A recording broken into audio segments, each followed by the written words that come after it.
Hello everyone, my name is Ashton Ludwig and today I'm here to talk about the state of ethics and corporate social responsibility.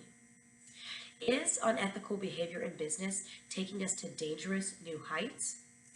Ethics and social responsibility are an extremely significant component in any business or organization because the customer has to trust in the company in order for them to buy from the company. Accountability, communication, policies and procedures, and social responsibility are all functions in the ethics of business. Many times, we see a company focus on reactive decision making, like damage control, following a scandal, or any other form of unethical behavior. Instead, they should be continuously building ethics into their current decision making process in order to develop trust and create a positive business reputation.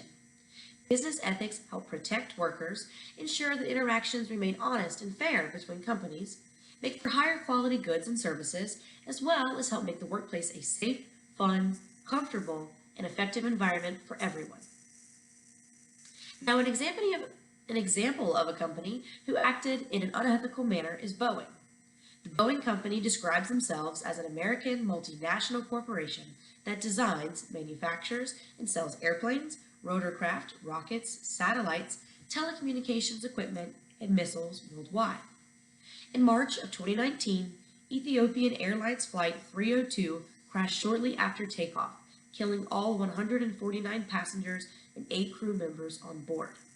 Flight 302 was the latest generation of Boeing's longtime 737 workhorse line, the Boeing 737 MAX 8. The crash drew immediate comparisons to that of a previous flight, which had similarly crashed shortly after takeoff from the Indonesian coast in the late 2018, killing 189 people. Investigators soon found the fault to lie with Boeing's Maneuvering Characteristics Augmentation System, or MCAS. Essentially a stall prevention mechanism, MCAS used sensors at the front of the plane to detect its position relative to airflow that generates lift. If that angle became too great, suggesting the plane was about to stall, MCAS automatically adjusted the horizontal stabilizer fin to force the nose of the plane back down. Boeing pushed to develop the 737 MAX in 2011 out of a desperate need to catch up to their competitors. In its push to stay competitive, Boeing focused on speed instead of rigor, cost control instead of innovation, and efficiency instead of transparency, Daryl Campbell wrote at The Verge. Ideally, MCAS would have been one of the many elements of the MAX reviewed by federal regulators. But, as the New York Times reported in July, the FAA eventually handed over responsibility for approval of MCAS to the manufacturer. Then, late in the plane's development, Boeing altered the system. While the original version relied on data from at least 2 types of sensors, the final version used just one, leaving the system without a critical safeguard, the Times reported. Nevertheless, the FAA approved the plane in 2017. As Boeing admitted in court documents, through its 2 uses of the 737 MAX flight technical pilots, they deceived the Federal Aviation Administration's Aircraft Evaluation Group about the MCAS that impacted the flight control system of each plane. Also, Boeing notably did not train pilots on how MCAS operated, leaving them ignorant on how to challenge the system.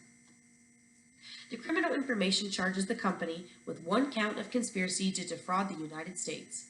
Under the terms of the DPA, Boeing will pay a total criminal monetary amount of over $2.5 billion, composed of criminal monetary penalty, compensation payments to customers, and the establishment of beneficiaries' funds to compensate the heirs, relatives, and legal beneficiaries of the 346 passengers who died in the Boeing 737 MAX crashes of Lion Air Flight 610 and Ethiopian Airlines Flight 302.